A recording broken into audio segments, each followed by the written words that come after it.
اعوذ باللہ من الشیطان اللعین الرجیم بسم اللہ الرحمن الرحیم رب اشرح لی صدری ویسر لی امری واحلل عقدۃ من لسانی یفقہوا قولی اللہم صلی علی محمد و آل محمد۔ صاحبان ایمان مومنین مومنات،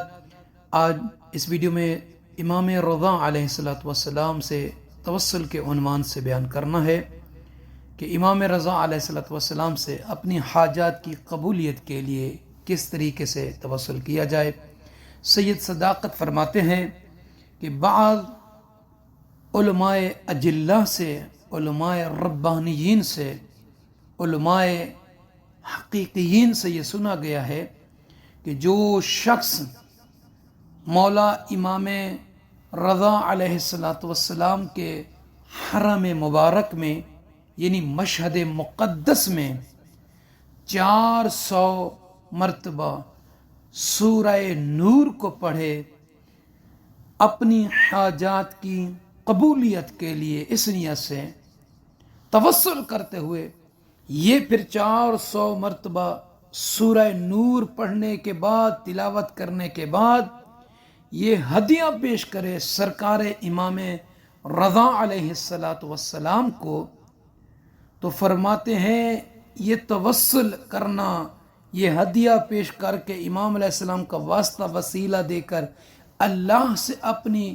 مناجات کو قبول کرانا، اپنی حاجات کے لیے دعا مانگنا، اپنی پریشانیوں سے نکلنے کے لیے درخواست کرنا، یہ توسل کے ذریعے فرماتے ہیں نافع، یہ نفع بخش ہے، یہ انسان کو کامیاب کرتا ہے۔ تو جو بھی شخص جس کو اللہ توفیق بخشے، وہ جب امام رضا علیہ السلام کے صحن رضویہ میں جائے، حرم مبارک میں جائے، تو حرم کے کسی بھی کونے میں کسی بھی طرف جا کر 400 مرتبہ، چاہے وہ ایک دن میں مکمل کرے، چاہے وہ 2 دن میں مکمل کرے، چاہے جلسے کی شکل میں 5 10 20 25 بندوں کو ملا کے، یا اسٹوڈنٹ کو ملا کے، طلاب کو ملا کے، یا اپنے کارواں کے کسی بھی افراد کو ملا کے 400 مرتبہ سورہ نور کو پڑھے، پھر وہ ہدیہ پیش کرے امام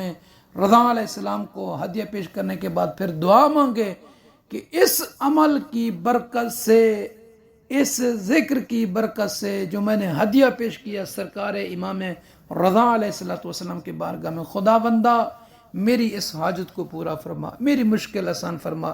میری دلی مراد کو پورا فرما، خواہ وہ رزق کے حوالے سے ہے، روزی کے حوالے سے ہے، شادی کے حوالے سے ہے، کوئی بھی نیک دلی شرعی حاجت ہے،